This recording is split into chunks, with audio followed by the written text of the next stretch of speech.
Hello everyone, welcome to my channel. आज हम इस वीडियो में state function and path function का कॉन्सेप्ट डिस्कस करेंगे। इसके अलावा रिवर्सिबल प्रोसेस क्या है, इरिवर्सिबल प्रोसेस क्या है, बेसिक कॉन्सेप्ट समझेंगे। सेमेस्टर एग्जाम के पर्सपेक्टिव से इन टॉपिक्स का प्रॉपर नोट्स आपको प्रोवाइड करूंगा जो आपके एग्जाम प्रिपरेशन के लिए बहुत हेल्पफुल होगा। बहुत इंपॉर्टेंट टॉपिक है, इंपॉर्टेंट कॉन्सेप्ट है थर्मोडायनेमिक चैप्टर से रिलेटेड। तो एक एक करके हम डिटेल में डिस्कस करते हैं, बेसिक कॉन्सेप्ट समझने का प्रयास करते हैं। सो स्टेट एंड पाथ फंक्शन क्या होते हैं? State function is a property of a thermodynamic system which has definite value for a particular state of the system. In other words, we can say that change in state function depends only on the initial and final state of a system and not on the path by which the change is being carried. Internal energy enthalpy are the state function. ठीक है, तो यहाँ पे state function का concept क्या है? ये जो state function and path function होते हैं ये थर्मोडायनेमिक सिस्टम के जो है प्रॉपर्टी होते हैं। ठीक है, तो अगर हम स्पेसिफिक स्टेट फंक्शन की बात करें तो स्टेट फंक्शन थर्मोडायनेमिक सिस्टम का वो प्रॉपर्टी होता है जिसकी एक फिक्स्ड वैल्यू होती है। ठीक है, एक पर्टिकुलर स्टेट में इसका जो वैल्यू होता है वो डेफिनेट होता है, फिक्स होता है। मतलब कि जो सिस्टम है, सिस्टम की कंडीशन जैसी भी हो, ठीक है, मतलब सिस्टम की कंडीशन जैसी ही फिक्स हो गई, मतलब कि एक पर्टिकुलर स्टेट में जैसे ही सिस्टम आ गया उसकी कंडीशन जैसे फिक्स हो गई, स्टेट फंक्शन की जो वैल्यू है वो भी फिक्स हो जाती है। ठीक है, in other words we can say that the change in state function depends only on the initial and final state of a system and not on path by which the change is being carried. ठीक है, मतलब इसको दूसरे प्रकार से इस प्रकार भी समझ सकते हैं कि स्टेट फंक्शन का जो चेंज है सिर्फ जो है इनिशियल स्टेट और फाइनल स्टेट पर ही डिपेंड करता है। ठीक है, मतलब कि मैटर नहीं करता है कि बीच में कौन सा प्रोसेस चल रहा है, कौन सा प्रोसेस फॉलो कर रहा है, उसका फाइनल स्टेट और इनिशियल स्टेट क्या है उसके ऊपर ही डिपेंड करता है स्टेट फंक्शन का जो वैल्यू होता है। तो ये सिंपल सा कॉन्सेप्ट है। ठीक है, मतलब कि पाथ पर कोई डिपेंड नहीं करता, मतलब रास्ते में क्या हुआ कोई मतलब नहीं है, इनिशियल और फाइनल जो स्टेट है उसी के ऊपर डिपेंड करता है स्टेट फंक्शन का वैल्यू। ठीक है, जैसे इसका एग्जाम्पल है हमारा इंटरनल एनर्जी एंथैल्पी, ये जो है स्टेट फंक्शंस के एग्जाम्पल होंगे। एंड अगर वर्क की बात करें, but work is not state function because work done depends upon the manner of the path by which change is brought about. ठीक है, तो सिंपल सा कॉन्सेप्ट है। पाथ फंक्शन क्या है हमारा कि ये डिपेंड करता है कि पाथ में क्या हो रहा है, रास्ते में क्या है। ठीक है, मतलब कि अलग जो अगर हम वर्क की बात करें तो वर्क जो है अलग अलग पाथ पर अलग अलग होता है। तो वर्क हमारा क्या है, एक पाथ फंक्शन है। ये इनिशियल एंड फाइनल स्टेट पर डिपेंड नहीं करता है बल्कि पाथ पर डिपेंड करता है इसका वैल्यू। ठीक है, पाथ फंक्शन का एंड स्टेट फंक्शन का जो वैल्यू है वो इनिशियल एंड फाइनल स्टेट पर ही डिपेंड करता है, ये पाथ पर डिपेंड नहीं करता है। ठीक है, तो ये हमारा state function and path function है जो एक इंपॉर्टेंट प्रॉपर्टी है थर्मोडायनेमिक सिस्टम का। आई होप आपको समझ में आ गया होगा कॉन्सेप्ट। रिवर्सिबल प्रोसेस क्या होता है इसको हम समझते हैं, उसके बाद इरिवर्सिबल प्रोसेस को डिस्कस करेंगे। तो रिवर्सिबल प्रोसेस क्या है? A process carried out infinitesimally slowly so that the driving force is at all times only infinitesimally greater than the opposing force and which can be reversed by increasing the opposing force by an infinitesimal amount. So it is called reversible process. ठीक है, तो ये basic से इसका definition आप समझ सकते हैं रिवर्सिबल प्रोसेस का। यहाँ पे जो इन्फिनिटेसिमली है इसका मतलब होता है अति सूक्ष्म, मतलब कि ये जो रिवर्सिबल प्रोसेस है हमारा ये बहुत बहुत स्लो प्रोसेस है, बहुत धीरे प्रोसेस होता है। तो इसका मेन कॉन्सेप्ट क्या है कि जो हमारा ड्राइविंग फोर्स है, मतलब कि जो सिस्टम का फोर्स है, और अपोजिंग फोर्स, ठीक है, अपोजिंग फोर्स मतलब हमारा होता है सराउंडिंग का फोर्स। ये जो है ड्राइविंग फोर्स जो होगा वो अपोजिंग फोर्स से सिर्फ थोड़ा सा ही ज्यादा होता है। ठीक है, इनके बीच डिफरेंस बहुत कम होता है, थोड़ा सा ही ज्यादा होता है, मतलब इनके बीच जो डिफरेंस है इतना कम होता है कि अगर सराउंडिंग का जो फोर्स है, ठीक है, सराउंडिंग का फोर्स अपोजिंग फोर्स को अगर थोड़ा सा भी बढ़ा देंगे तो जो प्रोसेस है वो पूरा रिवर्स हो जाता है। तो यही हमारा रिवर्सिबल प्रोसेस होता है। ठीक है, in a reversible process the state function like pressure, temperature of system is infinitesimally less than the state function of the surrounding.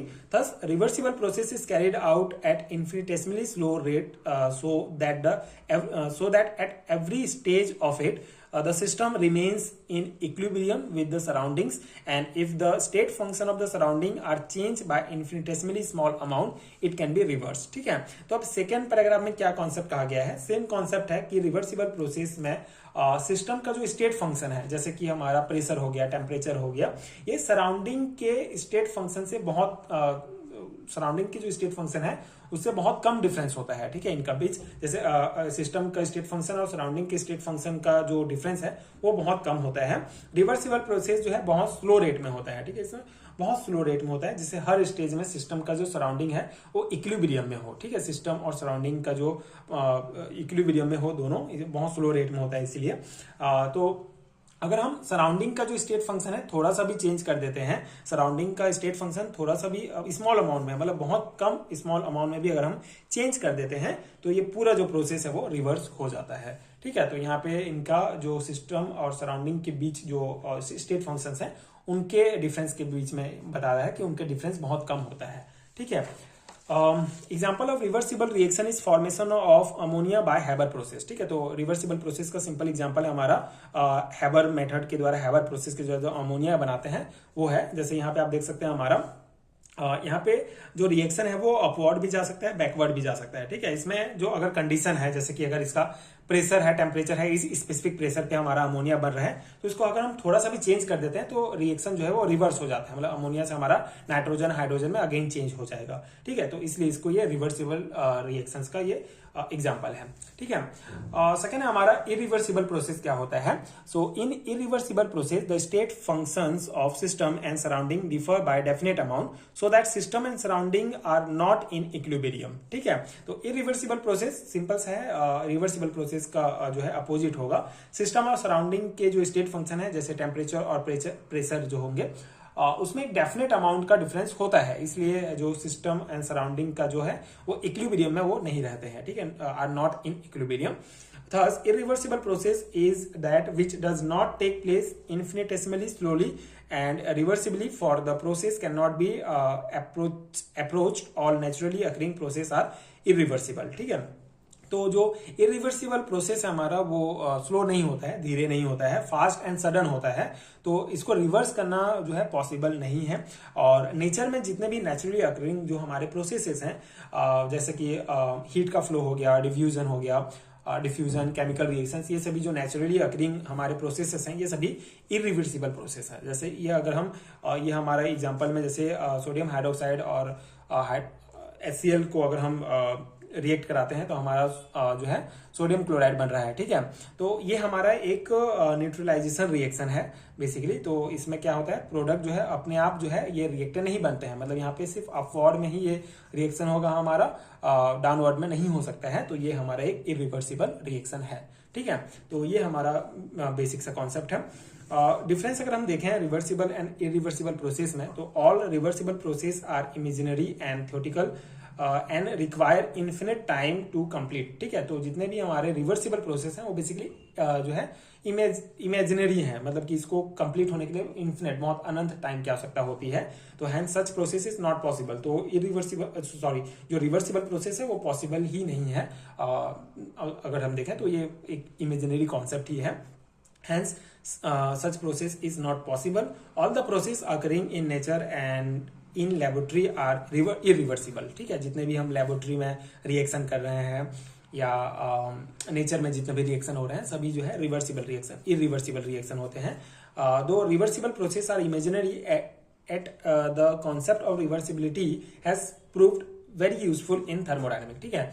जो हमारा रिवर्सिबल रिएक्शन है, प्रोसेस है, वो इमेजिनरी ही है, उतना कॉन्सेप्ट उसका नहीं है, बट फिर भी ये जो कॉन्सेप्ट है रिवर्सिबिलिटी का वो थर्मोडायनेमिक अगर हम चैप्टर पढ़ रहे हैं, यूनिट पढ़ रहे हैं, तो इसके लिए बहुत यूजफुल होता है, ठीक है। आगे हम कॉन्सेप्ट में और पढ़ेंगे। बाकी रिवर्सिबिलिटी जो कॉन्सेप्ट है वो इंपॉर्टेंट है थर्मोडायनेमिक के लिए। तो ये एक बेसिक डिफरेंस आप यहाँ पे रिवर्सिबल एंड इरिवर्सिबल प्रोसेस का लिख सकते हैं।